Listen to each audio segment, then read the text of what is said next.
Ça là, comme quand il dit tout ça, c'est un homme qui découvre une autre facette d'une meuf qu'il a aimée, tu vois. Et il est encore sous le choc, tu vois, il est en train d'exprimer la chose comme il le ressent. Si c'est la vérité, hein, et pour moi je pense que c'est la vérité.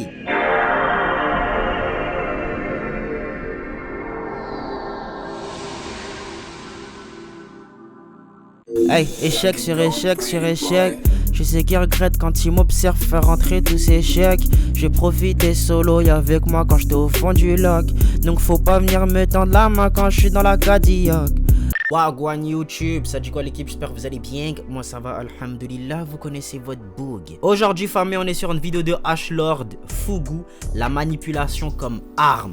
Ah, cette histoire n'est pas finie, wesh, oh là là. Bon, pour ceux qui n'ont pas suivi, c'est l'embrouille Fugu et son ex, là, comment il s'appelle, Elydia. J'avais déjà fait le réact sur la vidéo de Fugu. De mon côté, hein, je me suis rangé du côté de Fugu. Voilà. Maintenant, on va voir si H-Lord essaye de nous manipuler avec son titre ou si il va juste, voilà, nous dire que ouais, Fugu avait raison. J'espère qu'il va nous dire que Fugu avait raison. Parce que je sais pas si j'ai envie d'un plot twist là tout de suite. Voilà, parce que de mon côté, hein, les arguments d'Elydia, ils étaient très farfelus, ok? Installez-vous confortablement, on va voir ce qu'il en est. Petite boisson, petite collation, vous connaissez la chanson. C'est parti, let's go! On s'en fiche, passe le message, Alors oui, quand il y a eu toute cette histoire autour de Fugu et Lydia, j'avais fait un post dans lequel je me montrais très clair sur le fait que j'allais pas en parler. Mais si cette vidéo voit le jour, c'est que j'ai menti. Non, en vrai, j'ai juste changé d'avis. Ça fait maintenant 4-5 mois que cette histoire est passée. On a un gros recul dessus et des conséquences bien réelles sur Elydia et Fugu. Donc je trouve que c'est intéressant d'en parler. Mais avant d'y venir, je suis obligé de poser le contexte rapidement. Fugu est un streamer né en juillet 1999, donc cette année, il fêtera ses 27 ans. Fugu de base, c'est un gros joueur de FPS. Il est vieux, wesh! Il est vieux!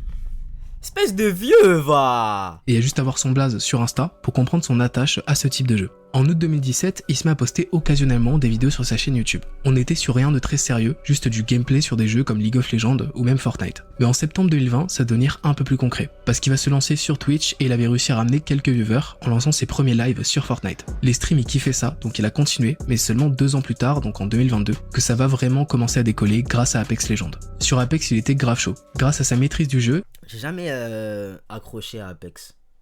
Je sais pas s'il y en a dans le chat là dans le chat, vous avez capté. Je sais pas s'il y en a qui regardent la vidéo qui ont joué à Apex et qui ont kiffé, mais moi Apex, je n'ai jamais réussi à accrocher. Mais à skip c'est lourd, hein. Mais c'était pas pour moi, je pense. il a pu passer d'une centaine de viewers à plus de 1000 viewers lorsqu'il streamait sur ce jeu. De là, sa carrière était déjà lancée, et en mars 2022, il avait déjà atteint les 100 000 abonnés sur Twitch. En 2024, ça va devenir plus intéressant, parce qu'il va commencer à se dédier à Valorant. Sur Valorant, Fugu était vraiment un monstre, et ça ne va faire qu'accroître sa popularité, en touchant un public plus large. Grâce à son talent sur le jeu, il a eu de nombreuses opportunités. Et en 2025, il a même fini par rejoindre la Karmine Corp. Voilà un court résumé de l'histoire de Fugu, pour que vous sachiez qui il est. Le but, ça va être de rentrer dans le vif du sujet assez rapidement, mais avant ça, il faut que je vous parle de quelqu'un d'autre. Elydia, j'ai fait 2 vidéos sur elle, une pour donner les raisons de son succès, et une autre pour parler de la partie déviante de sa communauté. Son parcours, je l'ai détaillé plusieurs fois dans mes autres vidéos, donc là je vais me montrer encore plus concis. Elydia au début, elle streamait seulement de temps en temps. Il y avait une dizaine de personnes qui la regardaient. Mais c'est à partir de 2022 qu'elle a commencé à faire ça pour de vrai, en s'intéressant aussi à un jeu en particulier. Et ce jeu-là, c'était Valorant. De là, elle va commencer à monter super vite en étant regardée par un grand nombre de personnes. Car déjà, elle avait un excellent niveau sur le jeu, et elle a aussi participé à des événements importants en lien avec le stream. Mais ce que les gens ont vraiment kiffé chez elle, c'est sa personnalité, car Elydia est vraiment drôle. Puis le fait qu'elle soit belle, ça a sûrement joué dans son ascension, dans le sens où certains ont eu plus de facilité à s'attacher à elle. Bon, Ça a sûrement dû jouer sur son ascension. Ça a clairement joué sur son ascension. Voilà. Je n'ai pas peur de le dire. Les gars. Il y a des gens qui bandent dans la vie. Voilà, non, il faut le dire. Il faut le dire. Il y a des gens qui bandent. Voilà, que ce soit du côté des filles ou des garçons. T'as vu? Moi, je suis frère. J'estime être frère. Voilà. Je sais pas si ça va m'aider à ses pairs. Mais il y en a pour qui, clairement, ça les a aidés à percer. Quand vous voyez, il y a des histoires dehors de... C'est pas le sujet de la vidéo, mais je me dois quand même de... C'est mon réact, je fais ce que je veux, frère. T'es pas content, tu quittes la vidéo. Quitte pas la vidéo, s'il te plaît. Au rêve, je vais dire quoi? Quand t'as un mec qui... T'as un mugshot à lui qui sort, il devient mannequin à cause de ce mugshot. Il était déjà mannequin? Je sais plus. Mais en tout cas, il a ses paires de ouf avec un mugshot. Genre une photo, tu sais, quand tu montes ton numéro, ton numéro d'écran, quand tu vas en prison, des photos qu'on te prend quand tu vas en prison, là. Il y a un bout, il a percé avec ce mugshot. juste parce qu'il est beau. À partir du moment tu me dis ouais Elydia elle a sûrement genre sa beauté elle a sûrement aidé à la faire monter, ça l'a aidé à monter, il n'y a pas de doute, ça l'a aidé. Je pense que vous avez les informations les plus importantes sur les deux personnages principaux, donc maintenant on va parler du concret. Pendant un moment, la relation entre Fugu et Elydia, c'était que des suppositions, car ils ne voulaient pas dévoiler publiquement qu'ils étaient en couple. Et on a pu apprendre par la suite que c'était surtout Elydia qui était réticente à cette idée-là. Lorsqu'ils flirtaient, ou même quand ils étaient en couple, parce qu'elle aimait trop plaire, elle voulait garder cette image de meuf célibataire, parce qu'en gros, c'est quoi? D'après Fugu, hein, elle pensait que ça allait la faire perdre un peu de son mojo au niveau du stream, parce que justement, voilà, il fallait qu'elle continue. Elle aimait bien flirter un peu avec tout le monde. D'après les dires de Fugu, encore une fois. ils en jouaient publiquement. En gros, il y a un F dans son pseudo. Putain, je vous jure, il est trop beau et tout. Quand ça finit par devenir évident entre eux, et quand on pouvait les apercevoir ensemble, leur relation paraissait tout à fait banale, voire même plutôt saine. Mais ça, c'était que la partie visible de leur relation, jusqu'à que tout finisse par éclater lorsque Elydia s'est exprimée. Le 17 octobre 2025, un communiqué à l'encontre de Fugu a été posté sur les réseaux d'Elydia. Dans ce communiqué, c'est bad long, hein. C'est bad. J'aurais pas lu tout ça. Je vous le dis clairement, hein, j'aurais pas lu. Voilà. J'aurais attendu qu'il y ait une vidéo YouTube qui sorte pour dire oui, Elydia a dit ça dans son communiqué, je sais pas quoi. J'aurais pas lu. et Elydia explique qu'à 19 ans, elle a commencé à avoir une relation avec Fugu, qui à ce moment-là en avait 25. Elle a dit que rapidement, elle a fini par s'installer chez lui. Est-ce que c'est une dinguerie, les gars? Est-ce que c'est une dinguerie? 25, 19. Ça fait quoi? Du coup, quand lui, il avait 20 ans, elle en avait 15. Mais bon, c'est pas le cas. C'est pas le cas. Faut qu'on enlève ce raisonnement de la tête. Maintenant, quand ils se sont rencontrés, quand ils se sont mis ensemble, c'est 19, 25. Est-ce que c'est une folie? C'est le garçon qui a 25 en plus. Ah, je sais pas. Je réfléchis, hein. Je réfléchis. Je pense, j'aurais tendance à pencher du côté que c'est un peu une folie. Après, je sais pas, à vous de me donner votre avis, mais j'aurais tendance à pencher du côté que ouais, c'est potentiellement une folie. Après, je sais pas. Mais que des hommes, qui étaient des amis de Fugu, se sont mis à vivre avec eux. Elle dit que Fugu se serait montré violent psychologiquement assez rapidement dans la relation, avec des insultes, des rabaissements et même des humiliations quotidiennes. Lors de certains lives avec Elydia, Fugu aurait déjà montré des comportements déviants en attaquant son physique, son intelligence et sa légitimité de streameuse. Elydia s'est mise à douter d'elle, à perdre confiance. Elle dit que cette destruction morale a été le pire. Ça ne s'est pas arrêté à de la violence psychologique, ça aurait même fini par devenir physique. Elydia révèle qu'elle aurait été victime de gifles, de plaquages au mur, de bousculades qui la faisaient chuter. Elle aurait même eu les mains et les poignets tordus lors de certaines violences. Fugu aurait aussi montré une jalousie professionnelle très toxique. Lorsque Elydia était invitée à certains événements, et pas lui, il la haïssait, il l'insultait. Il faisait même pression aux organisateurs pour qu'il soit invité. Et surtout, il menaçait Elydia de la virer de chez elle. Et là, tout ce temps, avec l'épreuve de Fugu, je sais plus. Avec ses preuves à lui, on comprend que ce qu'elle dit là, c'est elle. Hein. C'est elle qui fait les trucs comme ça.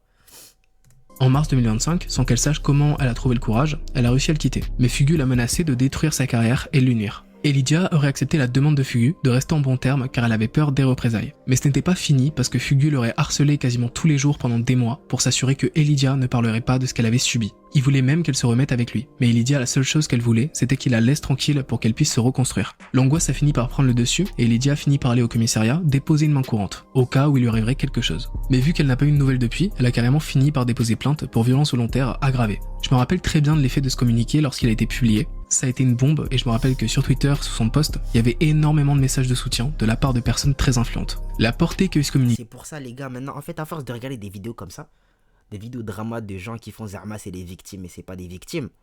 Parce que moi, personnellement, en ayant regardé cette histoire, c'est ce que je pense d'Elydia.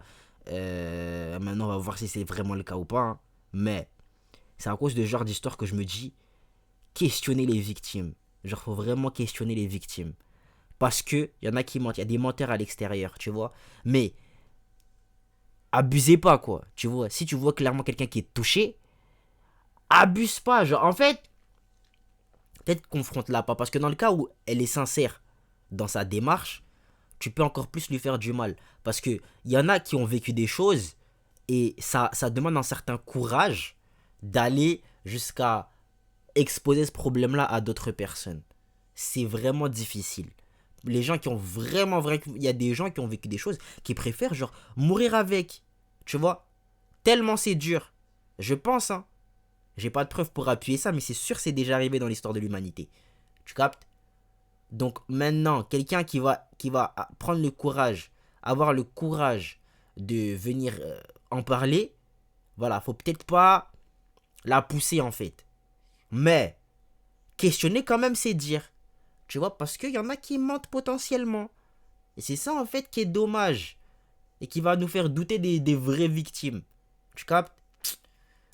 A été hallucinante. Le fait de voir une femme sortir du silence en faisant un tel communiqué relève d'un sacré courage. Sur le moment, les conséquences sur Fugu ont été terribles. Des tonnes d'insultes sur Twitter, des tonnes d'insultes sous chacun de ses posts Instagram. On était clairement sur une fin de carrière. Mais je me rappelle aussi du post de Fugu sur Twitter.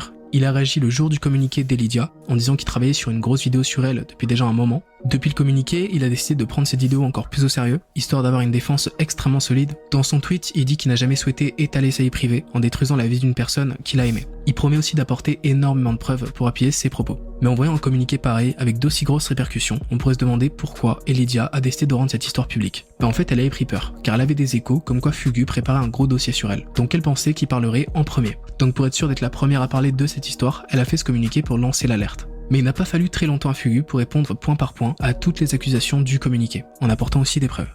2 jours après le communiqué de Elydia, donc le 19 octobre, 3 Fugu millions sort... de vues. Vous voyez comment les êtres humains ils aiment les dramas, wesh. 3 millions de vues, j'ai participé. Hein. Mais 3 millions de vues, wesh. Ah. Cette vidéo où il répond à Elydia et donne sa version des faits. Durant la première partie de la vidéo, il reprend point par point chaque ligne du communiqué, en donnant ses propres précisions. Déjà, lorsque Elydia dit que Fugu a imposé que des hommes vivent avec eux, c'est quelque chose qu'il a totalement nié, mais il a apporté quelques détails. Alors faut savoir qu'il y a énormément de personnes qui sont venues à la maison et la grande majorité du temps ils venaient soit pour des événements du style anniversaire, Noël, Nouvel An, etc. Mais la raison principale pour laquelle mes amis venaient, c'est lorsque nous étions en déplacement, Elydia et moi, que ce soit Londres, Madrid, récupérer le PC Flow Up, des trucs comme ça, elle me demandait à ce que mes amis viennent pour s'occuper de son propre chat. Tout ça j'en ai les preuves et lorsqu'on rentrait justement de ces déplacements, elle me disait c'est bon on est rentré, maintenant ils peuvent partir. Ça ne fonctionne pas comme ça, mes potes, c'est pas tes bouches-trous, donc malheureusement ça arrivait qu'il reste sur de plus longues durées. Elydia dit que Fugu l'aurait harcelé presque chaque jour, pendant des mois, en lui envoyant des messages et en l'appelant. Et en vérité, il lui envoyait des messages, mais c'était pour savoir si les accusations venaient d'elle. Parce que oui, il aurait appris que Elydia racontait à des proches à elle qu'il avait frappé. Donc quand il venait vers elle, il lui demandait des explications sur ça. Lorsque j'ai appris qu'il y avait des accusations qui se faisaient autour de moi, j'avais besoin de savoir si ça venait d'elle vraiment ou pas. La grande majorité des messages que je lui envoyais étaient agréables, il n'y a aucune menace ou quoi que ce soit. C'est littéralement moi qui lui dis qu'elle me manque ou des messages qui demandent si je peux prendre de ses nouvelles. Ce qui s'est passé par la suite, c'est que j'ai appris qu'elle racontait autour d'elle que je la tabassais et c'est pour ça que je lui ai envoyé des messages en lui disant simplement je ne peux pas croire que c'est toi qui racontais ça, il y a forcément une explication parce que pour moi, peut-être que je suis naïf, peut-être que je suis délusionnal, mais pour moi, c'était pas possible que ça vienne d'elle. Selon Fugu, il y a des incohérences dans le communiqué de Elydia. Et ça lorsqu'elle dit qu'elle a réussi à le quitter. Parce qu'en fait, ce serait pas elle qui l'aurait quitté, mais Fugu qui aurait quitté Elydia. Alors moi, ce qui me pose problème, c'est que lorsque tu dis j'ai réussi à le quitter, ça voudrait dire que tu étais... que je t'empêchais de me quitter. Pourtant, juste au-dessus, tu précises bien, il me menaçait de me virer de chez lui. Alors, je vais vous expliquer ce qui s'est passé. Je sais pas exactement si elle parle de quitter en tant que couple ou si elle parle de quitter physiquement. Faut savoir que la raison pour laquelle on s'est quitté physiquement, c'est moi, parce que je ne supportais plus son comportement au fur et à mesure du temps et je lui ai dit, il faut qu'on se quitte physiquement. Peut-être qu'on peut rester en couple. Malheureusement, physiquement, on ne se supporte plus. C'est la raison pour laquelle on doit s'éloigner. Elle a trouvé son appartement, elle a fait ses cartons, on a loué un camion, j'ai chargé ce camion et j'ai fait son déménagement. Plus ou moins 8-9 heures de route en camion. Je sais exactement où elle habite. C'est moi qui ai monté ses cartons chez elle. J'ai même monté son bureau de stream. Ça n'a absolument aucun sens. Donc voilà, selon lui, la rupture ne serait pas déroulée comme le prétend Elydia. Fugu aurait mis un terme à cette relation après que Elydia aurait menti sur le fait qu'elle était enceinte de lui. Lors d'un appel, Elydia avait dit à Fugu... J'avais oublié ce détail.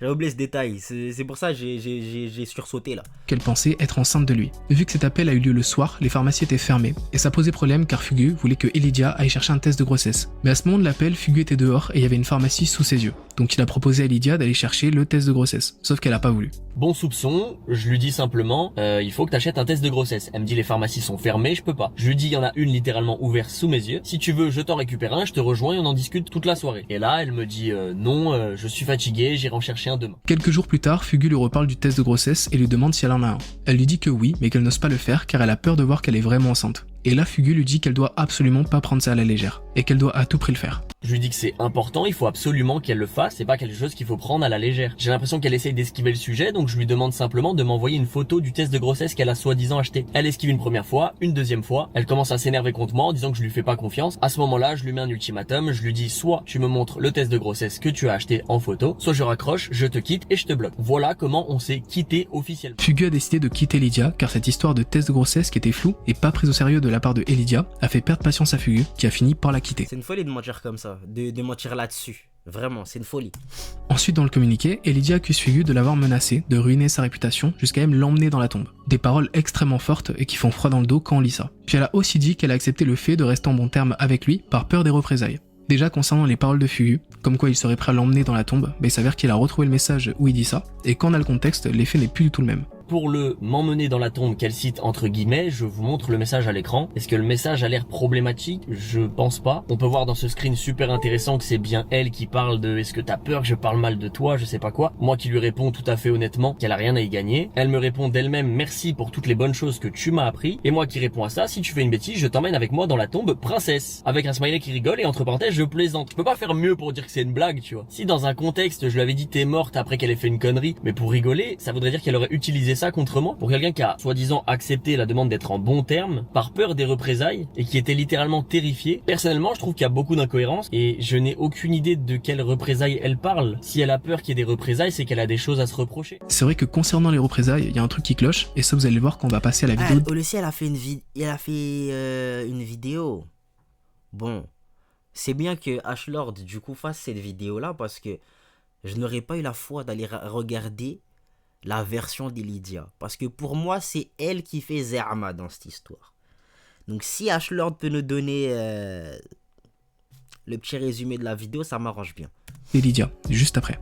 Il y a un truc important à savoir, c'est qu'avant le communiqué de Lydia, la réputation de Fugu avait déjà pris un sacré coup, car il y avait eu pas mal d'accusations contre lui. Avant ce communiqué, il y a eu d'autres accusations qui ont été faites à mon égard. Des accusations encore une fois sans preuve, de personnes que je ne connais pas. On m'a accusé notamment d'avoir tabassé plusieurs femmes au pluriel. Certains tweets parlent de d'autres de on est sur des accusations qui sont extrêmement graves et c'est des choses à absolument. Elle avait demandé à l'ex de Fugu, genre l'ex avant Lydia.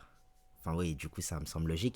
Et Lydia, d'après les dires de Fugu, encore une fois, elle a demandé à son ex d'aller prétendre sur genre publiquement que oui, Fugu l'a tapé ou je sais pas quoi, violence conjugale et tout. Elle a un pet au casque. Si c'est vrai, hein. Elle a un pet au casque tard les fous. Pas prendre à la légère, mais certains tweets ont retenu mon attention un petit peu plus que d'autres. Ce sont des tweets qui parlaient de mon ex-copine avant Lydia. Cette copine, pour les besoins de la vidéo et pour aider son anonymat au mieux que je peux, on va l'appeler M. M est une fille avec laquelle j'ai passé plus ou moins 2 ans de ma vie. Comme je vous l'ai dit, certains tweets mentionnaient M, son pseudo directement, ou bien parlaient d'une ex-copine que j'aurais pu frapper avant même Lydia. Ces accusations me paraissent étranges, et comme je vous l'ai expliqué, je suis encore dans le déni. J'arrive pas à croire qu'Lydia ait pu raconter des choses pareilles sur moi après les conversations qu'on a eues. Son histoire avec M, elle commence à dater, et carrément il avait plus son contact. Un ami à lui avait encore son contact, donc Fugu a demandé à son pote d'aller choper des infos, histoire de voir si c'est M qui est derrière la diffusion des graves accusations qui concernent Fugu. M lui explique que non, les rumeurs ne viennent pas d'elle, elle est curieuse, elle veut savoir ce qui se passe exactement. Je lui raconte ma version des choses, littéralement ce que je suis en train de vous raconter du début à la fin, c'est littéralement la version que je lui ai donnée à ce moment-là. J'ai la réponse à ma question, c'est pas elle qui véhicule quoi que ce soit sur moi. Étant donné que j'ai pas eu 50 copines, je commence à me douter que ça vient d'Lydia. Mais j'en ai pas la preuve. Tout ce que je sais, c'est qu'il y a des répercussions de la Carmine Corp, de mon agence Prodigy Agency, plus ou moins toutes les OP avec qui je bosse, des gens qui m'unfollow, etc. Donc je me fais mon avis, mais même comme ça, j'arrive pas à y croire. Au final, M a fini par recontacter l'ami de Fugu, et M lui a révélé que Lydia lui a dit que Fugu l'aurait tabassé. Et Lydia a même demandé à M de témoigner contre Fugu. M aurait pris le parti de Fugu, car elle aurait relevé des incohérences entre la version de Lydia et de Fugu, et elle penchait plus du côté de Fugu. M et Lydia auraient été en appel pendant 2 heures, et durant cet appel, il s'est dit énormément de choses. Et Lydia aurait essayé de manipuler M en redisant ce qui a été dit dans le communiqué, comme quoi des hommes vivaient chez eux. Donc encore une fois, je peux prouver que ces personnes venaient bien pour s'occuper de son chat. Pour meilleur exemple, j'ai même Dimitri qui littéralement faisait à manger, faisait le ménage, changeait la litière et s'occupait littéralement de nourrir son chat. La maison est rangée, aspirée, Linge plié. Durant cet appel, Elydia dit à M qu'elle trouve ça étrange que la mère de Fugu la détestait, alors que Elydia serait même venue voir la mère de Fugu à l'hôpital lorsqu'elle était au plus mal. Avec tout le monde, et j'ai littéralement le témoignage de mes propres parents pour prouver qu'elle n'est jamais venue voir ma mère à l'hôpital. Ça n'a aucun sens. Ma mère a frôlé la mort et lorsqu'elle était dans le coma à l'hôpital, on m'a refusé les visites. En tout cas, mon père m'a dit de ne pas venir. Et quelques jours après qu'elle se soit réveillée, c'est là où je lui ai rendu visite avec mon père, mais Elydia n'est jamais venue. Et c'est là où je me dis c'est fou quand même de mentir sur absolument tout. Après que Fugu ait su tout ça sur Elydia, grâce à M, l'ami de Fugu qui est en contact avec M a eu l'idée de proposer à M de piéger Elydia. Cet appel a duré un peu plus d'une heure et Elydia à ce moment-là était en compagnie de l'une de ses amies. Alors en ce qui concerne ces enregistrements, il faut savoir que M appelle Elydia et Elydia à ce moment-là est en compagnie de Soriane, que l'enregistrement vocal dure un peu plus d'une heure et dans cet enregistrement vocal, Soriane précise que même elle a envie de dire que je l'ai frappé. Ah ouais? Mais déjà moi-même qui n'est pas son ex, j'ai envie de dire qu'il m'a frappé déjà, de base. Mais oui, je vois. Tu vois, moi, des fois, quand je parle et tout, j'ai envie de dire, mais il m'a frappé aussi à e-spot, là, il y a quoi? Soriane lui explique même comment passer une rumeur en modifiant certains mots, certains propos. Et durant toute cette conversation, Elydia est juste à côté et elle acquiesce bêtement ce que raconte Soriane. Je me dis, en vrai, est-ce que si je mens et je dis aux gens, ouais, il m'a frappé, est-ce que tu penses qu'en vrai, ça pourrait crédibiliser le truc? Je dirais qu'en fait, ouais, il m'a tapé, je suis sûr qu'il a aussi fait à son autre copine, tu vois, genre un truc comme ça, tu vois. Je dis pas qu'il t'a frappé. Si tu veux, en fait, le truc, c'est que là, ce que tu nous dis, c'est que ça peut faire en sorte de mettre un terme à l'histoire. Et il est cancel à vie sans mettre en danger Célia, tu vois. Joue avec les mots, il dit pas qu'il t'a frappé, tu dis qu'il a été violent physiquement avec toi, mais que tu crois qu'il a frappé aussi son ex, tu vois. Je crois que je l'avais dit dans mon premier react, mais les gars, il y a des femmes, elles sont démoniaques dans cette planète, les gars, c'est pas possible. C'est pas possible. Wesh. Oui, j'ai pas entendu la fin. En gros, bah attends, répète. J'ai dit, peut-être que ça passe si tu réponds, il a été violent psychologiquement avec moi, mais je pense que celle d'après, il l'a effectivement frappé, quoi. Mais ouais. Ok. Au pire, tu meurs. Comment? Elle a dit au pire qu'il meurt. Ah ben, Waouh. Ah, vraiment.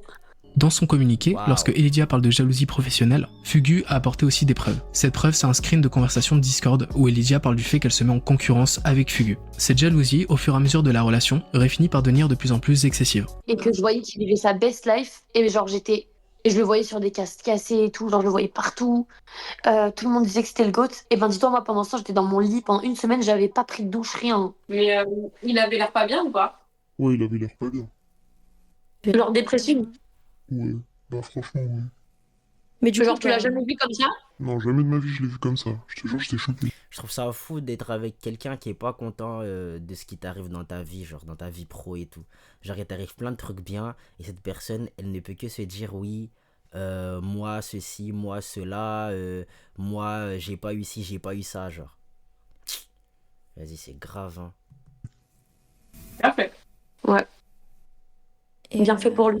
Après ces dossiers extrêmement lourds, Fugu revient sur le début de sa relation avec Elydia, car elle ne voulait pas dire publiquement qu'ils étaient en couple. Vu qu'aux yeux de tout le monde, Elydia n'était pas en couple, elle rentrait dans certains jeux qui faisaient câbler Fugu, comme quand elle acceptait un date avec Flamby juste pour le contenu. Fugu a très mal digéré ça, et c'est même à ce moment-là que leur première grosse dispute est née, mais pour rassurer Fugu, Elydia aurait dit un truc de fou à propos de Flamby. Et sa manière de faire passer la pilule et de s'excuser, c'est de m'affirmer que je n'ai absolument pas à être jaloux de Flamby étant donné qu'il est gros et moche. Je lui dis que c'est pas normal, que j'accepterai absolument pas ce comportement une nouvelle fois, étant donné qu'elle s'excuse, qu'elle m'affirme que ça ne se reproduira plus. Je vous dis la vérité, je suis passé à autre chose. Vu que la relation Fugu-Elydia n'était pas officialisée, Elydia pouvait se laisser un petit peu draguer entre guillemets, et ça faisait péter un câble à Fugu. Toujours durant cette période de 2 mois, elle réalise une radio libre antenne où des viewers à elle viennent raconter leur vie, je sais plus exactement. Sur le moment, je participe à cette radio libre antenne, je fais une espèce d'happening, et 2 autres streamers apparaissent au même moment, Ilan et Flamby. Faut savoir que ça faisait plusieurs fois qu'elle laissait un doute, elle laissait penser aux gens qu'elle flirtait avec plusieurs personnes, et ça me posait problème. Ilan lui fait même cette remarque en lui disant tu ne peux pas tourner en rond indéfiniment, il va falloir choisir quelqu'un. Moi, je prendrais soin déjà de toi. Et Fugu, c'est bien passé avec Fugu? Bah, on n'a pas fait de burgouze. C'est important de rappeler que je suis en couple avec cette personne. Moi, je sais pas comment réagir, je vois que ma copine se fait draguer littéralement sous mes yeux. À la fin de ce live, je lui propose un live cuisine auquel elle répond non. Publiquement, en live devant tout le monde, elle dit je vais y réfléchir, mais grosso modo, ça voulait dire non. Quelques temps après, elle m'annonce toute heureuse que Flamby... Oh, pour moi, c'est déjà red flag, hein. Je serais pas allé plus loin dans cette relation. Je peux pas... En fait, t'as vu, on n'est pas encore bien ensemble. Tu vois, c'est vraiment début. Et tous les efforts que je fais, ça te met pas d'accord. Au bout d'un moment donné, si t'as pas envie d'être avec moi, qu'on se prenne pas la tête, tu vois. Genre, c'est mieux d'aller chercher quelqu'un qui te choisit toi directement, sans prise de tête. T'es là, tu vas te battre pour essayer de fréquenter quelqu'un. Ta meuf, c'est ta meuf déjà. C'est même pas quelqu'un en mode t'essayes d'un peu de la guédra ou quoi, tu vois. Non, c'est déjà ta meuf. Bon.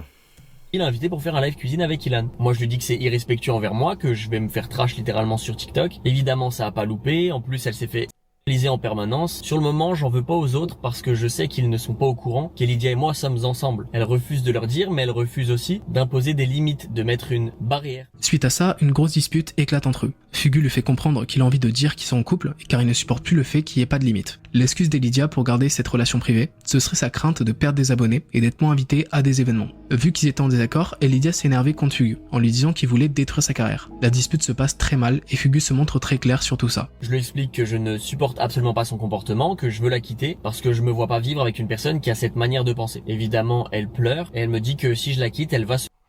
Je vous avoue qu'à ce moment-là, moi mon but c'est de calmer les choses. Je vois une femme en détresse sous mes yeux et je lui dis simplement ok, on passe à autre chose, mais c'est la dernière fois. Elle m'affirme qu'elle va mettre des barrières, faire attention et elle s'excuse de son comportement. Donc là, ça c'était encore au début de la relation, mais au vu de comment ça partait, ça allait... Moi je quitte, hein, quelqu'un qui me menace de ce quick là, sous prétexte que je vais la quitter. Je la quitte. Je la quitte et je préviens l'entourage de la surveiller parce que c'est plus mon problème. Genre vraiment, c'est plus mon problème. Votre fille, votre soeur, votre je sais pas qui, elle a dit ça, voilà. Moi, je peux plus rester avec. Donc, vous la gérez. Si elle fait une dinguerie, c'est vous. Ok, moi, c'est pas mon souci là maintenant. Très mal finir. Puis il a rapidement vu que son couple avec Elydia était extrêmement toxique. Et selon lui, elle pouvait avoir des comportements de fou. C'est à ce moment-là où je me suis rendu compte que la relation que j'avais avec Elydia était extrêmement toxique. Elle pouvait se mettre à pleurer parce qu'elle avait moins de viewers, faire des crises de colère parce que je répondais à des streameuses dans mon chat. Elle me menaçait, elle disait que je cherchais à faire en sorte qu'elle se...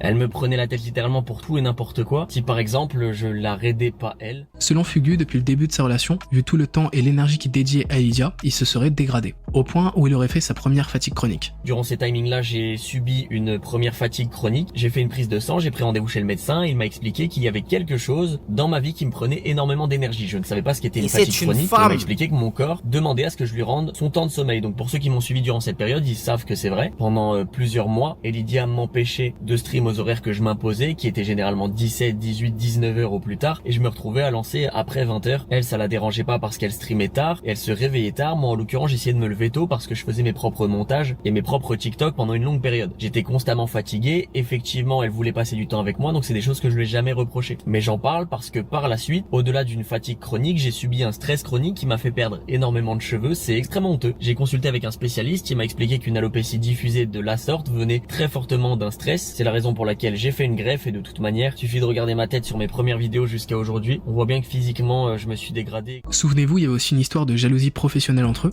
mais Fugu se défend en disant qu'il a toujours aidé, toujours mis en avant et il aurait même donné des castes, sauf qu'il y a un moment où Elydia était invitée au Z-Event, mais pas Fugu. Sur le moment, Fugu avoue être fier d'elle, mais il aimerait bien que Elydia essaye de l'inviter, ce qu'il lui a d'ailleurs demandé, mais Elydia ne l'a pas fait. Au bout d'une semaine, je relance le sujet sur la table, je lui demande est-ce qu'elle l'a fait. Elle me répond de manière un petit peu agressive en me disant c'est pas ma faute si t'es pas invité. Et j'essaye de lui faire comprendre à ce moment-là que le problème c'est pas que je sois invité ou pas. En l'occurrence, je vais pas en vouloir à Dash ou à Zerator de m'avoir invité. À ce moment-là, il y a plein d'autres personnes qui sont pas invitées. Mais c'est vrai que je lui en voudrais à elle de pas tenter parce que je sais que moi, à sa place, je l'aurais fait. Il avait relancé une toute dernière fois, mais pareil, elle aurait fait traîner Fugu.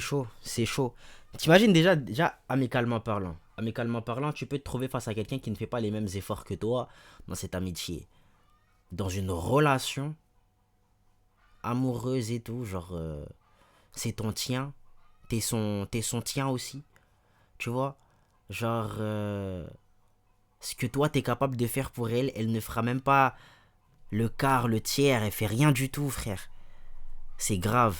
Jusqu'à ne jamais l'inviter. Elle a donc fait le Z-Event toute seule, mais dans la liste des donation goals, il y avait une nouvelle opportunité pour que Fugu soit invité. Je lis peu à peu tous les donation goals, je me rends compte qu'il n'y en a absolument aucun dans lequel je suis, et je me rends compte qu'il y a un donation goal qui est super intéressant d'ailleurs, c'est 2 immortals contre 5 iron. Pour les personnes qui ne sont pas trop familiers avec le jeu Valorant, 2 immortals c'est 2 personnes de haut niveau contre 5 iron, 5 personnes qui sont de faible niveau. Le but c'est de faire un concept un petit peu drôle. À ce moment-là, en joueur immortal, qui d'autre que moi, j'ai les plus gros stats françaises Valorant, et par-dessus tout je suis son copain, c'est une évidence pour moi. Après tout ce que je fais pour elle, effectivement elle m'a rajouté plus tard, mais le moment où on en parle, quel immortal tu vas inviter? Elle me dit, je sais pas, j'y ai pas encore pensé. Moi sur le moment je boue, je me dis en fait j'ai compris. Depuis le début de notre relation, elle me manipule finalement. Cette histoire de Z-Event et d'invitation, c'était la goutte de trop pour Fugu, et ça a créé leur plus grosse dispute. Pour comprendre ses intentions, il a décidé de lui mettre un ultimatum. Je rentre dans la pièce et je lui dis, écoute, je vais lancer un live et je vais absolument dire toute la vérité. Je vais dire qu'on est en couple et je vais expliquer explicitement ce que tu es en train de me faire subir depuis plusieurs mois. Je m'attendais à 2 réactions différentes. La première, c'est qu'elle soit ok avec cette idée, auquel cas ça voudrait dire qu'elle ne se rend pas compte de tout le mal qu'elle est en train de me faire. Et en vrai de vrai, moi ça m'aurait rassuré quelque part. Mais la deuxième réaction, c'est qu'elle s'énerve, auquel cas ça prouverait ce que je suis en train de dire. Que depuis plusieurs mois, elle me fait du mal volontairement et que les gens vont le comprendre et vont lui en vouloir. La réaction qu'elle a eue à ce moment-là a créé l'incident qui va suivre. Elle pose son lisseur,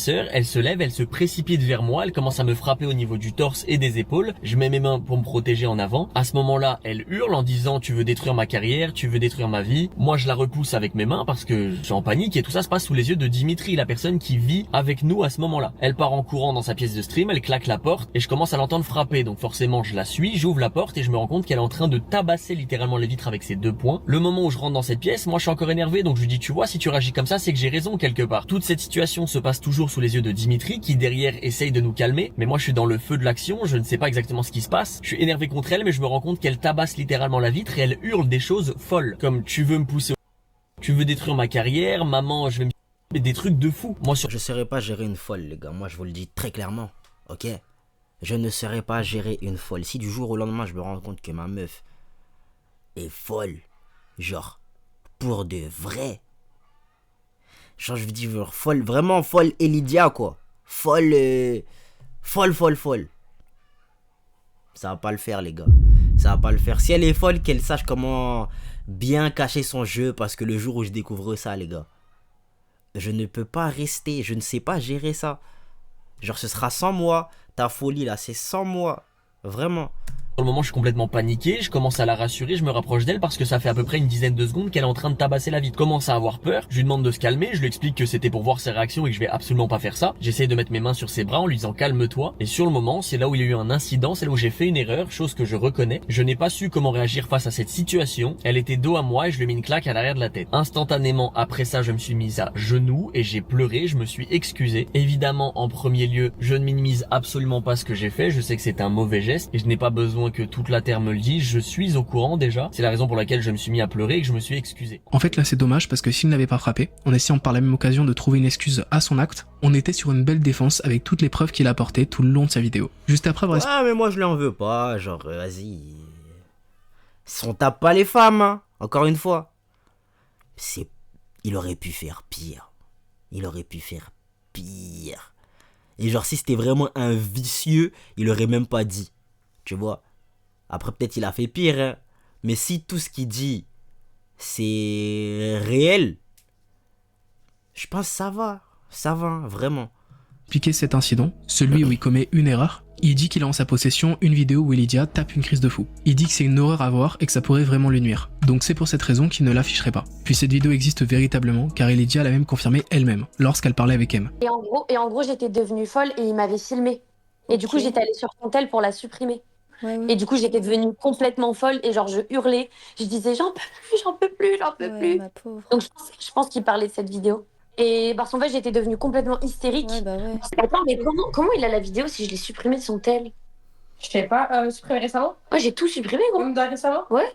Je te coupe. Mais la vidéo, pour moi, c'est la vidéo où tu deviens folle en mode tu peux. Mais ça veut dire qu'il l'avait enregistré quelque part. Tu fais du 5 devant un miroir parce qu'il te rend folle. Mais gros, je hurle de bien. Mais je pourrais toujours dire qu'il m'avait.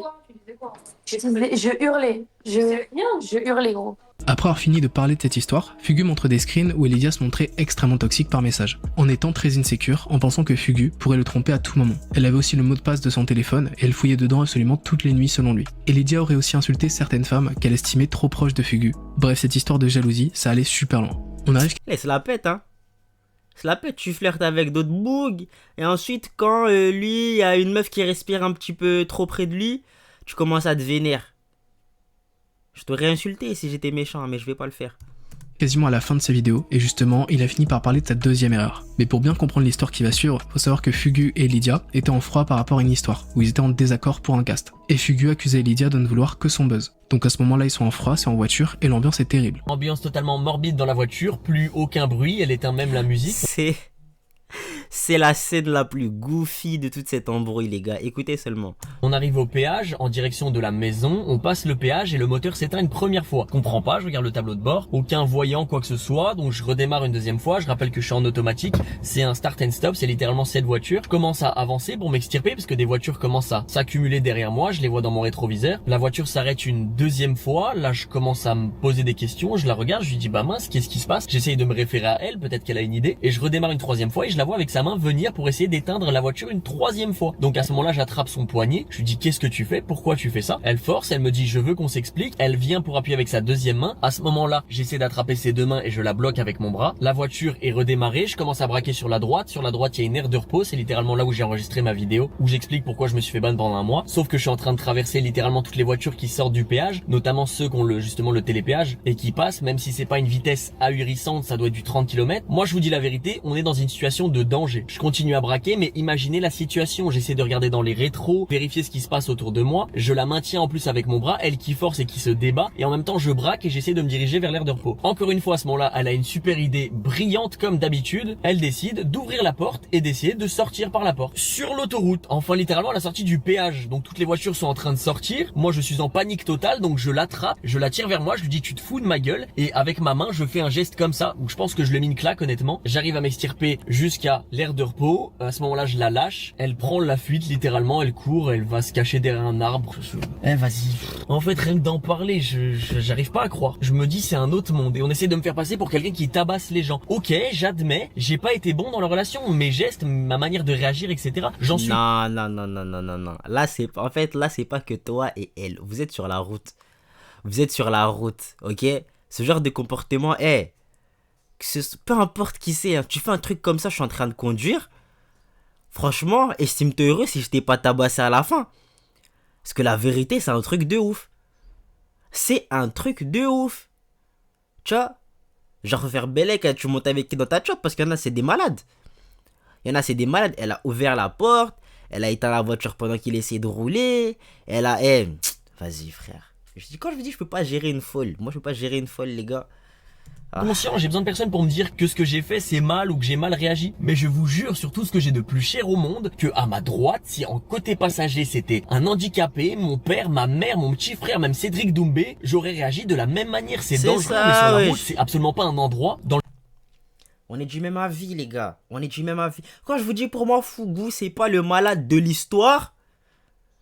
Me prenez pas pour un fou, s'il vous plaît. lequel on a ce genre de réaction. Ça c'est donc la deuxième histoire où il se rend tort et admet que sa réaction n'était peut-être pas la bonne. Mais qu'au vu de la situation, il était dépassé et ne savait pas comment réagir. Mais juste après, quand on va parler de la vidéo d'Elydia, vous allez voir que sa version n'est pas la même. Bref, pour finir avec sa vidéo, à la toute fin, il dit plusieurs choses importantes. Il s'exprime sur les diverses accusations qui ont circulé sur les réseaux. J'avoue que pour cette histoire de la voiture, c'est sa parole contre la sienne. On n'a pas des preuves de ce qui s'est réellement passé ce jour-là.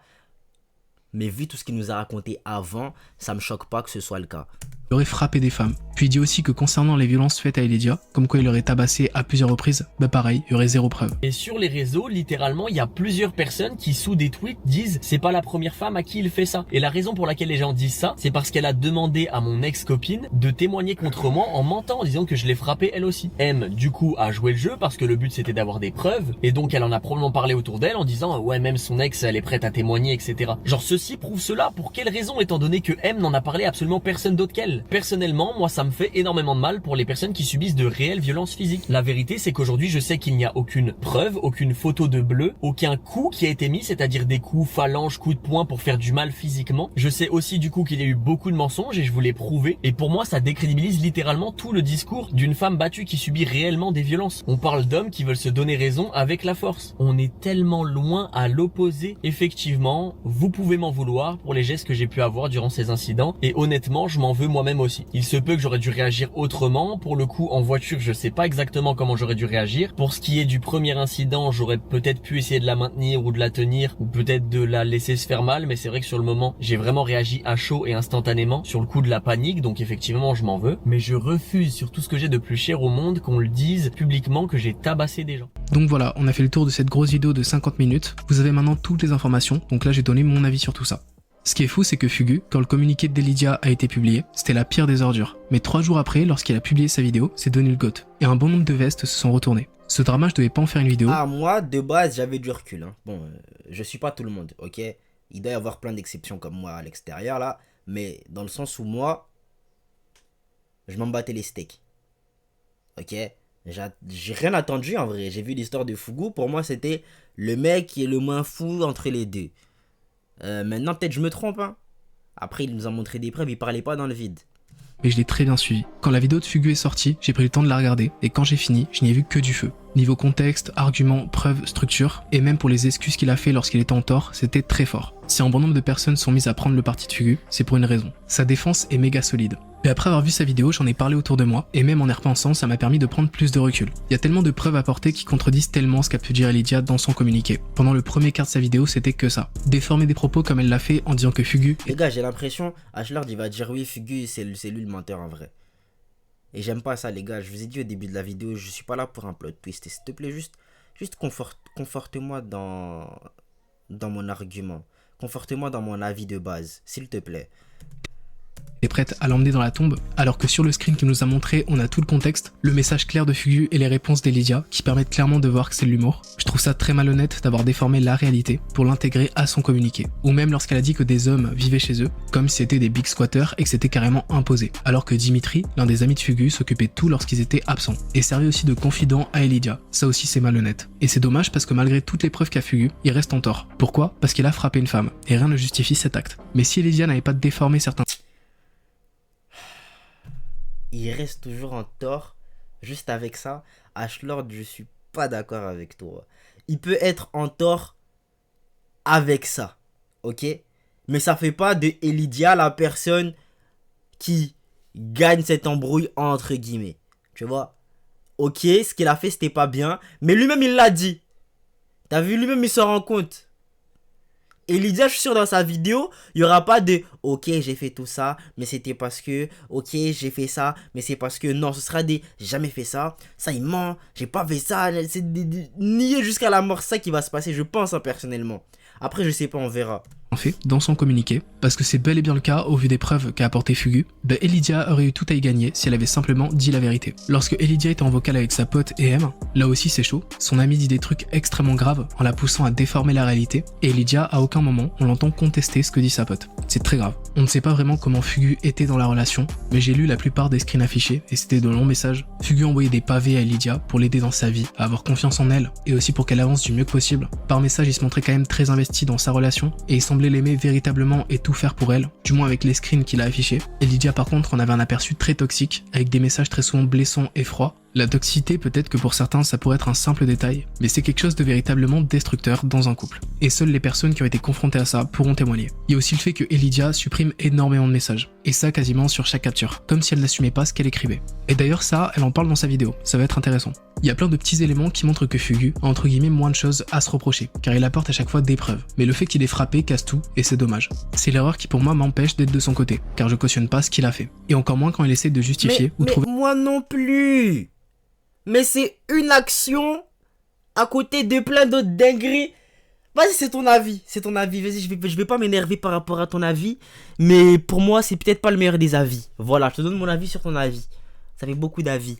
Une raison à ses actes. Dans sa vidéo, il y avait aussi des choses que j'ai trouvées pas nécessaires et qui n'avaient qu'un seul but, salir Elydia. Comme quand Fugu dit que Elydia aurait dit que Flamby était gros et moche. En vrai, ça c'est juste pour abattre et montrer qu'elle est mauvaise. Mais il y a aussi à la toute fin de sa vidéo. Ouais, si c'est le cas, frère, qu'est-ce que tu veux? Toi, tu serais pas en train de bander et tout un peu là? J'ai l'impression que tu bandes un peu. Sur qui, sur quoi, je ne sais pas, mais j'ai l'impression que tu bandes. Après, bon.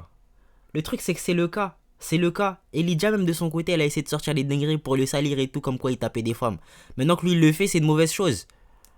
Ah, peut-être t'as pas dit que c'était forcément pas une mauvaise chose du côté d'Elydia, mais... Pour le coup, il dit la vérité, wesh. Dis la vérité, non, c'est bon, allez.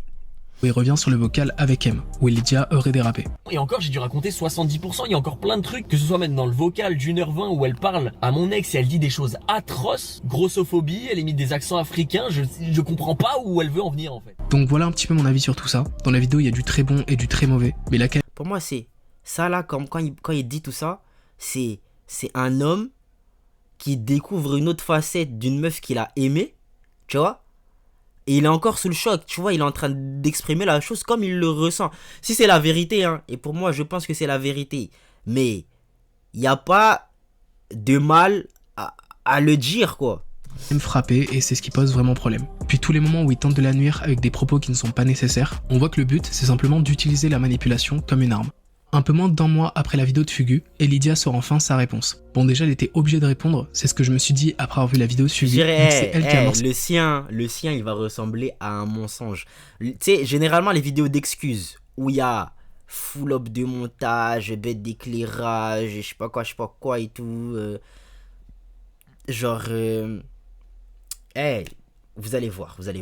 C'est le truc en dans cette affaire publique avec le communiqué, et que Fugu avait répondu avec une vidéo, elle pouvait pas rester comme ça. Sauf que même si Fugu a frappé Lydia, au vu de toutes les preuves qu'il a apportées et tout ce qu'il a dit dans la vidéo, les gens ont... Hey, on dirait sur 50 minutes, il a retenu que oui, je l'ai tapé, voilà. Je l'ai tapé. Petite claque. Lui, c'est vraiment, je l'ai frappé. Tu vois, il a retenu que ça. oublié la gravité de son erreur, et ils se sont mis à le soutenir aveuglément. Bref, la vidéo de Lydia est un peu plus courte que celle de Fugu, et elle commence direct en parlant du fait que Fugu l'aurait vraiment harcelé après leur rupture. Après notre séparation avec lui, c'était le 2 mars 2025. Je répondais plus à ses messages après justement la discussion qu'on a eue où je lui disais tu dis rien sur moi, je dis rien sur toi. Ce qui a agrandi ma peur, c'est l'harcèlement qu'il m'a fait justement, où il m'envoyait des messages presque tous les jours. Des fois, il essayait même de m'appeler. Il dit que c'était quelque chose d'agréable, mais en réalité, c'était pas du tout agréable parce que... Eh ben, dis-le! Tu l'as pas dit! Est-ce qu'il y a un message où tu dis s'il te plaît, me parle pas trop s'il te plaît? Parce que dans les messages, on voit que... Les gars, j'aurais peut-être dû regarder cette vidéo. J'aurais peut-être dû. Pourquoi tu dis pas? Genre, quand on regarde ses réponses à ses messages, on a plus l'impression qu'elle est... Genre... Qu'elle apprécie ces gestes-là. C'est quand même un homme qui a été violent avec moi, mentalement, mais surtout physiquement. J'avais vraiment l'impression d'être dans un piège lorsque je l'ai quitté. Je m'en rendais pas compte, mais il avait tellement d'emprise sur moi et en fait, avec du recul, je comprends que pour l'apaiser, il aurait fallu que soit je me remette avec lui, soit que je disparaisse de la planète, mais je pense même pas que ça aurait suffi. Je savais que j'avais rien à me reprocher, mais pourtant j'avais peur. J'ai appris, 1 mois après notre séparation, qu'il avait essayé, même il avait contacté par le biais d'autres gens ou même de lui-même, des gens de mon entourage que moi je connais, même mon ex-petite amie de quand j'avais 16 ans, en lui posant... Ça, c'est pas toi, ça? J'ai l'impression qu'elle reproche à son ex. Bon, après, non, c'est même pas d'après les... J'allais dire, ça, c'est d'après les dires de Fugu, vas-y. Trouve un meilleur. On va l'appeler Philippe, voilà, j'en ai marre. Ou Foufou. Foufou, c'est bien, non, on va l'appeler Foufou. Non, faut le respecter. Vas-y, j'aurais pas kiffé qu'on m'appelle Adrien alors que je m'appelle Akil. Vas-y, Fougou. D'après ses dires, c'est même pas que d'après ses dires, il a fourni des preuves quand il dit que oui, il a essayé de contacter un tel ou un tel. Il n'y a même pas de preuves, je suis sûr qu'il n'y a même pas de preuves, il y a 0 preuve dans tous les arguments d'Elysia, il y aura 0 preuve. Des questions sur ma vie intime, en lui posant des questions sur moi. Quand j'ai entendu ça, je me suis dit, mais j'ai peur. En fait, je saurais pas vous expliquer correctement, mais ça m'a fait peur. Je me suis dit, mais en fait, j'ai pas peur pour rien, c'est... Pourquoi il fait ça? Et justement, vu que Fugu faisait des trucs comme ça, elle aurait eu peur et elle aurait décidé de rendre cette histoire publique, et en même temps de porter plainte. Il y a un moment où elle revient sur cette histoire de fausse grossesse. Parce que oui, selon Fugu, ce serait faux, et il a apporté ses preuves en montrant des captures comme quoi Lydia faisait traîner le truc, comme si c'était faux. Bah là justement, Lydia a apporté ses preuves à elle, avec des documents médicaux et des vocaux où il y a des ambulanciers qui cherchent à la joindre. Bonjour, c'est les ambulances, on est en bas dans le hall, mais on n'a pas le numéro de l'interphone pour pouvoir vous appeler. Donc rappelez ce numéro qui s'est affiché, s'il vous plaît, ou descendez, je sais pas. Ce que vous venez d'entendre, c'était un message vocal que j'avais reçu de la part de l'ambulancier qui est venu me chercher le fameux jour où j'aurais fait un chantage à la grossesse. À ce moment-là, nous étions déjà séparés depuis 2 semaines et ça n'a jamais été la raison de notre séparation. Je l'ai quitté le 2 mars avec un long message où justement je lui reprochais un peu tout ce qui n'allait plus dans la relation.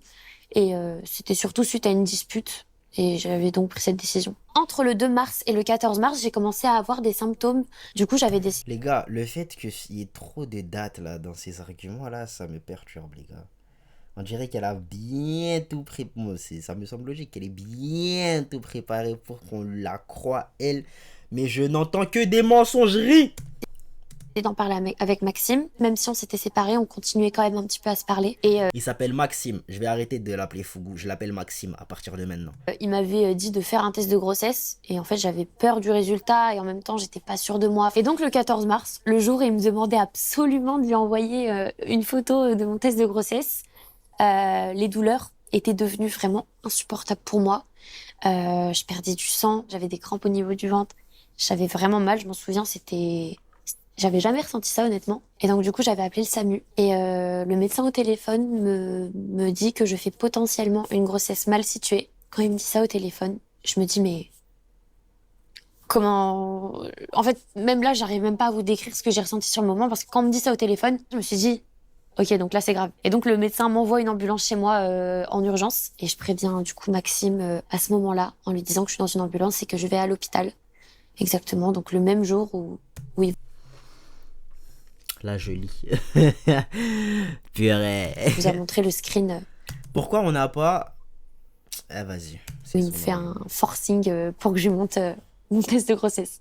Elle revient aussi sur certains messages qu'elle aurait supprimés, parce que oui, lorsque Fugu affichait des screens, c'était pas rare de voir que Elidia supprimait ce qu'elle écrivait. Bah justement, il y a un moment dans sa vidéo où elle revient sur ça, et plus précisément sur ce qu'elle a pu écrire quand elle se sentait pas soutenue, quand il lui parlait de sa grossesse. Si elle a supprimé ces messages, c'est parce qu'elle se serait emportée, et elle le dit clairement dans sa vidéo. Donc ce que ça veut dire concrètement, c'est qu'elle n'assumait plus ce qu'elle avait écrit, et ça, c'est arrivé assez souvent. Elle parle aussi du vocal avec M où elle a dit des trucs de fou. Elle dit que Fugu aurait tourné l'enregistrement à son avantage, en mettant ça hors contexte. Mais avant d'y venir, elle nous explique comment elle est rentrée en contact avec M. Déjà pour vous mettre dans le contexte, cet enregistrement a eu lieu le 25 août. C'était entre moi et M, donc l'ex de Maxime. Alors de base, M, je la connaissais pas. Je la connaissais que par le biais de mon ex, du coup, puisque il m'avait un petit peu parlé d'elle quand j'étais avec lui. Et puis en août, lorsque j'avais commencé à rédiger ma plainte, je lui ai téléphoné à ce moment-là, en août. Et c'était la première fois que je communiquais avec elle, que je lui parlais. En tout cas, moi, elle m'a confié des choses et... j'avais l'impression qu'elle était plus ou moins sur la même longueur d'onde que moi. Et donc, le 25 août, au moment de l'enregistrement qui a été publié, c'est M qui décide de me contacter ce jour-là pour me dire que Maxime était venu en bas de chez elle la veille et qu'elle avait peur et qu'elle voulait m'en parler. Et... Enfin, tout de suite, ça m'a alarmée. Je me suis dit, oula, il va loin quand même. Et donc, M me posait des questions du style... J'ai énormément de mal à la croire. J'ai énormément de mal à la croire. Voilà, je vous le dis très clairement. Est-ce que tu veux que je mente? Est-ce que tu veux que je dise que c'est moi qui frappais? Comme ça, toi, t'es tranquille sur Internet. Et quand elle m'a dit ça, j'étais en mode, mens pas, ça va te retomber dessus. Ça va te porter préjudice. Donc, c'est pas ce que t'as dit. C'est pas ce que t'as dit d'après les enregistrements. Bon, dans les cas où les enregistrements sont vrais.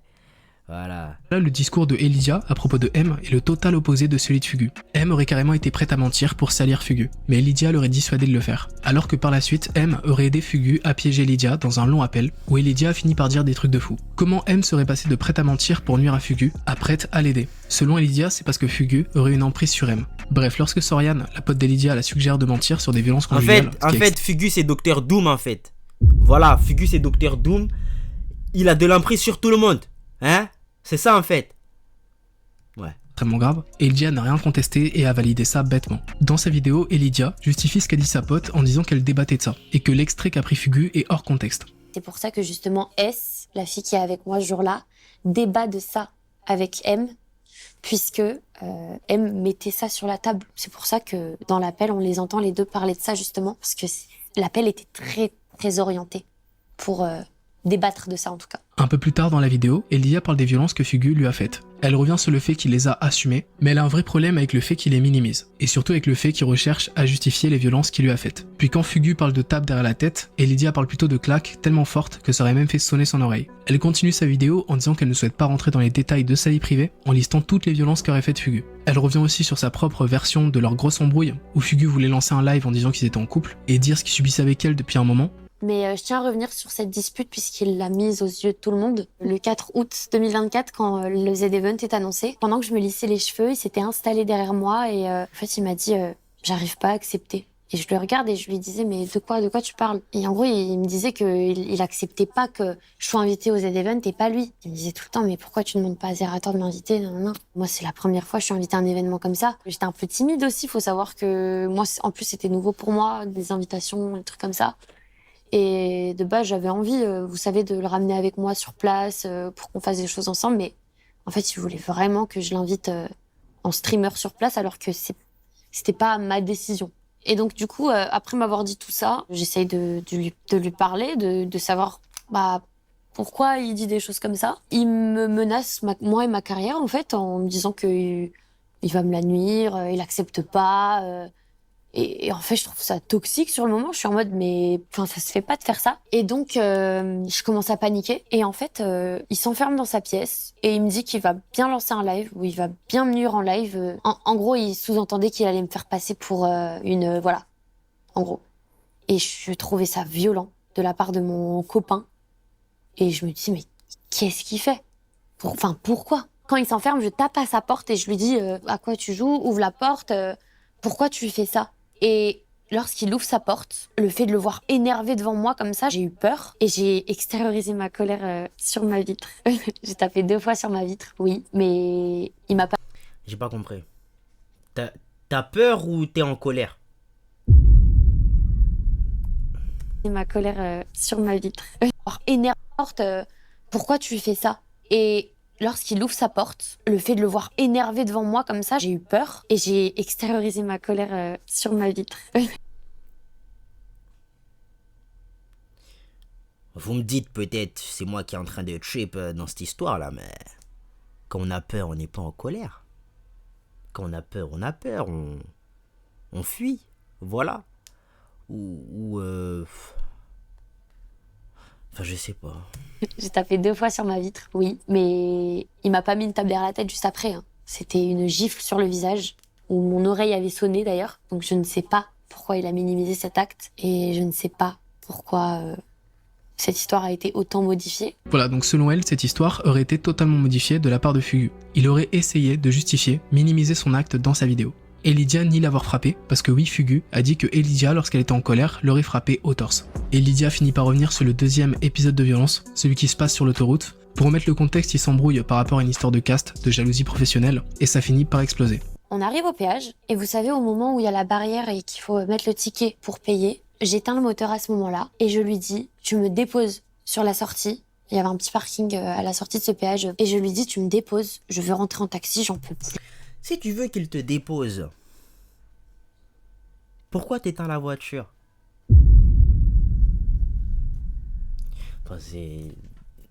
Pour qu'il te dépose, il faut que la voiture avance. Non? Enfin, vraiment, je lui dis, je veux descendre, en fait. Donc, quand je coupe le moteur, il commence à, je sais pas pourquoi, mais être très... Et en gros, il me dit, tu fais quoi je lui dis, je veux descendre, tu me déposes à la sortie, je veux pas continuer à cette embrouille. En fait, j'avais essayé de l'arrêter, ça marchait pas et j'en pouvais plus. C'était une accumulation, j'en pouvais plus. Et il rallume le moteur et donc je le rééteins, je lui dis, tu me déposes. Et il a pas accepté, il m'a pris le bras, le poignet, quoi. C'était celui-ci. Et il le tord. Et il me le tord tellement fort que j'ai mal et je prends ma deuxième main, je le pousse pour qu'il me lâche. Et lorsque je le repousse, il me met 2 grosses gifles sur cette joue droite. Je le regarde. La joue droite. Ok. On essaye de faire du sens, les gars. Le volant d'une voiture est à... On est toujours dans la voiture, d'après ces dires. Le volant d'une voiture est à gauche. Ok. Je suis en train de conduire. Moi, perso, pour gifler quelqu'un... Si je voulais déjà faire mal à quelqu'un pendant que je suis en train de conduire, j'aurais pas visé la tête. Voilà, je vous le dis très clairement. J'aurais visé les cuisses, voilà, les trucs qui sont facilement d'accès pendant que tu es en train de conduire. Je veux gifler quelqu'un, il n'y a pas moyen d'atteindre la gifle à droite, les gars. Faut que je fasse comme ça. Tac. Tu vois le geste où... Tac, tac. Comme ça, c'est pas faisable, les gars. Ce n'est pas faisable. Je vous le dis très clairement. Maximum, tu as la joue gauche. La joue gauche, tu l'as facile. Tu vois. Mais la joue droite, elle est de l'autre côté. Tu vois, même si la personne tourne la tête, le mouvement n'est pas naturel. Le mouvement est complexe. Tu le vois venir le geste. Généralement, si tu veux blesser quelqu'un, il faut que tu sois imprévisible. Tu captes? Moi, j'aurais visé les cuisses. Déjà, pour commencer, en train de conduire comme ça n'a pas de sens. Ça n'a pas de sens. Non, ça n'a pas de sens. Surtout avec une gifle, quoi. Non. Coup de coude. Facile. Coup de coude, facile. Tac! Tu te calmes. Non, bah du coup, ouais, comme ça. Tac! Tu te calmes. Ok? Ça passe mieux. Gifle. Non, les gars, le move n'est pas naturel. Le move n'est pas naturel. Voilà. Je sors mon téléphone, je me prends en photo et je le regarde et je lui dis mais pourquoi? Et il commence à me crier dessus, à me dire t'es qu'une merde, regarde comment tu me rends, y a que toi qui me rends comme ça. Et à ce moment-là, je commence à pleurer, je lui dis mais pourquoi? Et là, je commence à suffoquer, encore aujourd'hui, ça me paraît insensé, incompréhensible. Et donc, chose que je lui ai demandé initialement, il me dépose finalement sur la sortie après le péage. Et lorsqu'il s'arrête sur le parking, je sors de la voiture en pleurs. Je cherche de l'aide et il y a personne. Et donc, en fait, il m'a tellement fait peur et mal et je vais me cacher. Alors non, je me suis pas cachée derrière un arbre. Mais je suis allée prendre du recul, en fait. Je voulais plus le voir. Donc voilà sa version concernant cette histoire sur l'autoroute. Elle continue sa vidéo en disant que voir la personne qu'elle a aimée, l'humilier, l'insulter et la frapper l'a profondément détruite. Elle se sentait salie à cause de cette histoire. Et elle avait une très faible estime d'elle-même. Elle dit aussi qu'elle ne reconnaît pas la fille que décrit Fugu dans sa vidéo. J'aimerais juste remettre quelque chose à plat, parce que ça me semble important et c'est tout ce que je vois passer sur les réseaux ces dernières semaines, ces derniers jours. Et cette fille qui décrit, je la reconnais pas. Je ne reconnais pas tout ce qu'il décrit, en fait. Je ne m'y reconnais pas. Quand je me regarde dans le miroir, en tout cas, c'est pas ce que je... Dans l'enregistrement, c'est ta voix. Hein. Peut-être on va me prendre pour un fou. Mais dans l'enregistrement, c'est ta voix. Tu as dit certaines choses. Peut-être c'était des liens, peut-être c'était des liens. On sait pas. Je vois aujourd'hui. Et c'est pas non plus ce que mes proches connaissent de moi. Après que tout ça soit sorti, mes proches sont venus me voir et m'ont demandé « Mais t'as vraiment fait ça ?» J'ai leur dit « Bah non ». Et la plupart m'ont dit c'est bien ce que je me disais. Et en fait, c'est un peu ça l'enjeu aujourd'hui. J'ai l'impression c'est que il a essayé de me donner une image que je suis pas, mais c'est l'image que lui voit de moi. Cette image remplie de haine, remplie de jalousie, remplie de... J'arrive même pas à mettre d'autres mots sur ça. Je sais pas pourquoi il me donne cette image-là. À la fin de sa vidéo, elle dit qu'elle ne souhaite pas être définie par cette histoire. Elle le dit car elle sait pertinemment que ça va en parler pendant un moment. Elle dit aussi que Fugu l'a beaucoup diffamé et qu'il a avoué l'avoir frappé et qu'à partir de là, il est indéfendable. Puis sur la fin, elle dit aussi quelque chose d'important, c'est que si sa vidéo manque de preuves, c'est parce qu'il y a toute une procédure avec la justice qui est en cours et surtout elle estime que ce sont des choses qui ne doivent pas être montrées sur internet. J'ai vu beaucoup de messages passer sur les réseaux qui disaient comme quoi j'avais pas de preuves, que non. Mais en réalité, j'ai quand même un gros dossier que j'ai donné à mes avocates, sur lequel elles sont en train de travailler. Et c'est des choses pour moi qui ne doivent pas être montrées sur Internet, puisque c'est quand même, vous savez, des conversations privées, des photos privées. J'ai des photos de moi avec des coups. J'ai des messages qu'il incrimine ou il avoue. J'ai tout ça. Mais j'estime que c'est pas à vous de le voir. Et je pense que c'est mieux que ce se règle en justice. Et c'est pour ça qu'aujourd'hui, attendons... C'est pas vrai. J'y crois pas, les gars, j'y crois pas. Cet argument-là, il me... non. I don't believe it. J'y crois pas. C'est quoi? Elle a dit en mode... ça a pas sa place ici. C'est toi, t'as commencé à sortir des arguments farfelus comme quoi il a dit il allait t'envoyer dans la tombe, ceci, cela et tout. Des trucs qu'on n'est même pas... Tu sais, même le fait de... Bon, j'en sais rien en fait, j'en sais rien. Mais si tu voulais vraiment te cacher, t'aurais peut-être même pas répondu à l'embrouille ou... je sais pas en fait, je sais pas comment dire. En fait, selon moi, en fait, vu comment je vois le personnage, si elle avait vraiment toutes ses preuves, elle les aurait sorties sans scrupule. C'est ça mon argument.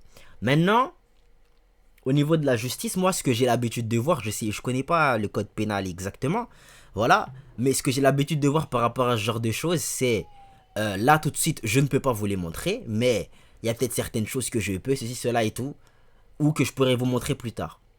Parce que là, ils sont en train de... C'est peut-être pas le meilleur moment et tout. Tu captes? C'est généralement ce que je vois quand il s'agit d'embrouilles comme celle-ci. J'ai pas envie de croire à ce qu'elle est en train de raconter, les gars. Je vous le dis très clairement, j'ai pas envie. La justice. Attendons le procès et vous verrez bien. Bon, on a fini avec sa vidéo, donc là, comme je l'ai fait pour la vidéo de Fugu, je vais donner mon avis sur ce qu'a pu dire Elydia dans sa vidéo. Je me rappelle très bien lorsque j'ai regardé la réponse d'Elydia. Déjà, c'était une vidéo que j'attendais, parce que même si Fugu était selon moi impardonnable, au vu de ce qu'il a fait, sa vidéo était tellement blindée de preuves que beaucoup sont rangés de son côté. La roue s'était inversée, et Elydia s'est mise à prendre toute la haine que prenait Fugu, après qu'elle ait fait son communiqué. Je me demandais bien comment elle allait s'y prendre pour répondre à la vidéo de Fugu. Au final, quand la vidéo est sortie, je me suis posé, c'était tard la nuit, et j'ai regardé ça. Quand j'ai fini de la visionner, je me suis dit que si c'était juste ça sa réponse, c'était pas terrible. Sa vidéo est mauvaise, elle était obligée de répondre au vu de la vidéo qu'a fait Fugu, mais elle n'aurait pas dû s'y prendre de cette manière. Déjà dans un passage du premier quart de la vidéo, il y a un truc qui m'a interpellé, et c'est ça. On n'est plus à ces messages après justement la discussion qu'on a eue où je lui disais tu dis rien sur moi, je dis rien sur toi. On a bien compris que dans toute cette histoire, Elle répondait à ces messages. cette rupture, Elydia avait peur de quelque chose. Pourquoi Fugu travaillait-il déjà sur une vidéo qu'il a visée avant ce communiqué? Et pourquoi Elydia avait constamment peur que sa carrière soit menacée? Dans l'air qu'elle prend dans l'extrait et que j'ai passé, je ressens comme une crainte de sa part, de ce que pouvait avoir Fugu à propos d'elle. Et ça je l'affirme pas, c'est juste un sentiment. Pour en venir directement à du concret, si je trouve que la vidéo d'Elydia est mauvaise, c'est parce qu'il manque une structure claire et surtout des preuves. Fugu a pris le risque de divulguer des preuves qui étaient des conversations privées, etc. pour appuyer ses propos. Il a pris un risque en faisant ça, il risque des amendes, etc. Cette affaire est publique et les gens ont pris beaucoup de plaisir à suivre ce drama. Et surtout à prendre parti. Moi, y compris. Voilà, je vais pas commencer à dire que ouais, j'aime pas trop cette histoire parce que voilà, c'est du contenu, les gars. J'aime. Vu que cette affaire est publique, Elydia était obligée de montrer énormément de preuves dans sa vidéo. Mais elle ne l'a pas fait, car selon elle, c'est pas nous de voir ça. Et elle ne souhaite pas étaler sa vie privée sur C'est un Internet. argument En éclaté. acceptant de ne rien montrer, elle accepte aussi de se faire écraser par Fugu. C'est surtout le manque de preuves dans sa vidéo qui a fait que sa situation s'est empirée. Il n'y a qu'à voir le nombre de dislikes sous sa vidéo, c'est juste abusé, ou même les commentaires qui sont super méchants. Donc voilà, selon moi, ce qui a fait que sa vidéo est mauvaise. Pour le reste, elle a donné sa version des faits et son point de vue sur certaines disputes, ou en mettant plus de contexte sur certaines accusations qu'a fait Fugu. Comme lorsqu'il montre le vocal où Elydia valide ce que dit sa pote qui la conseille de mentir. Et en vrai, quand elle donne sa version des faits, les infos se prennent car c'est sa parole contre celle de Fugu. Le point faible de sa vidéo, c'est son choix de garder privé ce qu'elle a en stock. Parce que ça, pour une grosse partie du public, c'est pas une raison valable, vu que c'est elle. C'est pas un choix de garder ce qu'elle a en stock. C'est faire Zerma, j'ai des trucs à... Voilà, j'ai des trucs contre lui. Mais ce n'est pas le cas. J'ai juste envie de faire Zerma. Mais en vrai de vrai, j'ai rien. Moi, c'est comme ça que je le comprends. Qui a rendu cette affaire publique. Fugu a réussi à faire l'exploit de frapper une femme, mais d'en sortir extrêmement bien. Auprès du public, tout ça car il a su apporter... En fait, frapper les gens en général, c'est pas bien. Mais les femmes, on tape pas. C'est ce que j'ai l'habitude de dire beaucoup sur cette chaîne, les gars. Vous me connaissez. Pour ceux qui me connaissent, ok? Maintenant, si, vu les deux vidéos et tout, moi j'aurais tendance à à me pencher plus du côté de Fugu, de Maxime, voilà. J'aurais plus tendance à me pencher du côté de Maxime, comme quoi c'est lui qui dit la vérité. Dans le cas où il y a eu une petite tape derrière la tête, c'est pas bien. Et lui-même il a reconnu ses torts. Il dit qu'il s'est excusé directement par la suite, que c'est pas bien. Et moi je vais lui reprocher, c'est pas quelque chose qui est bien. Maintenant il faut prendre tout ce qui s'est passé aussi. Ok, toi, moi, n'importe qui d'autre, je ne sais pas comment on aurait réagi face à une situation pareille, les gars. Moi, comme je vous ai dit, déjà, je ne peux pas gérer une folle. Je sais pas comment on fait. Ok? Je ne saurais pas assumer ce genre de situation. Et non, t'es mal la situation dans laquelle il est. Je vais pas l'excuser, mais moi-même, je sais pas comment j'aurais fait dans une situation pareille. T'as vu? Donc, maintenant, il s'est passé d'autres trucs, et ça, il faut qu'on le prenne aussi en compte. Il n'y a pas eu que la tape derrière la tête. Enfin, petite tape, je sais pas c'était quel genre d'envergure de tape. Ça se trouve, il a mis une frappe Tali One Punch Man, j'en sais rien, tu vois. En tout cas, il n'y a pas de preuve. Ça, c'est sûr, il n'y a pas de preuve. Plus de preuves dans sa vidéo. Et je trouve ça fou au passage. Car pour moi, c'est pas pardonnable ce qu'il a fait. Mais il a tellement su structurer sa vidéo avec en plus de ça des preuves que ça a suffi à renverser la situation. Ce à quoi on assiste est juste indécent car il est absolument pas défendable dans ce qu'il a fait. Moi, ce qui me pose problème, et c'est un avis personnel, c'est les gens qui sont trop dans l'extrême et qui défendent Fugu corps et âme. En faisant ça, vous vous rendez pas compte que vous normalisez les violences qu'il a pu faire à Elydia. En faisant passer ça pour quelque chose de normal. Quelle violence, Il y a eu qu'une seule tape derrière la tête, hein. Peut-être j'oublie des trucs. Ok? Mais il n'y a qu'une tape derrière la tête. Le reste, le truc en voiture, là, moi, je vais pas lui en tenir, je vais pas lui tenir rigueur par rapport à ça. C'est ça le terme, tenir rigueur. Enfin, je vais pas lui en vouloir par rapport à ça parce qu'on est sur la route, chacal. Dans le cas où sa version ou la version d'Elijah, elle est vraie, on est sur la route, je fais pas des trucs comme ça sur la route. La version d'Elijah, elle a l'air plus hardcore. Mais bref, la réaction dans la voiture du côté de Maxime, c'est pas une folie, les gars. Abuse pas, frère. Oui, la vidéo de Fugu est meilleure que celle d'Elydia, mais les deux sont loin d'être tout blancs. Fugu a montré que sa relation avec Elydia l'a beaucoup fait souffrir, avec sa toxicité. Fugu a même eu de la fatigue chronique, car tout ça lui prenait énormément d'énergie dans sa vie. Fugu a pu prouver un bon nombre de choses qu'il a avancé, mais ce qui nique tout, c'est qu'il a frappé. Elydia, elle était toxique de fou, ça s'est vu dans les messages qu'a montré Fugu. C'est un truc qu'on n'aurait pas dû voir en vrai, mais Elydia, elle avait que 19 ans quand elle s'est mise avec Fugu. Elle avait moins d'expérience que lui, et c'est peut-être pour ça qu'elle était grave jalouse, qu'elle pouvait s'énerver quand elle répondait pas pendant 1 heure. Bref, ça change rien que Elydia a été une victime de violence. Le problème, c'est qu'elle a déformé certains éléments de son communiqué, et dans sa vidéo, elle est pas revenue sur ces choses-là. Elle a pas reparlé de l'histoire où Fugu voulait soi-disant l'emmener dans la tombe, ou même sur ce qu'elle aurait dit à Flamby. Il y a plein de trucs qu'elle a zappé, ou sur lesquels elle n'est pas revenue volontairement, et c'est dommage parce qu'elle avait beaucoup plus de temps pour préparer sa vidéo. Mais c'est surtout son choix de ne pas vouloir exposer ses preuves qui a fait que le public n'a pas pu se ranger de son côté. Vous savez, moi, je pense un truc qui l'aurait peut-être aidé, c'est qu'elle réagisse directement à chaud. Voilà, pour moi, quelqu'un qui ment, quelqu'un qui dit la vérité, il prépare pas sa réponse. Tu captes? Donc si vraiment elle est sereine de ouais, lui c'est un menteur et tout, elle aurait réagi à chaud.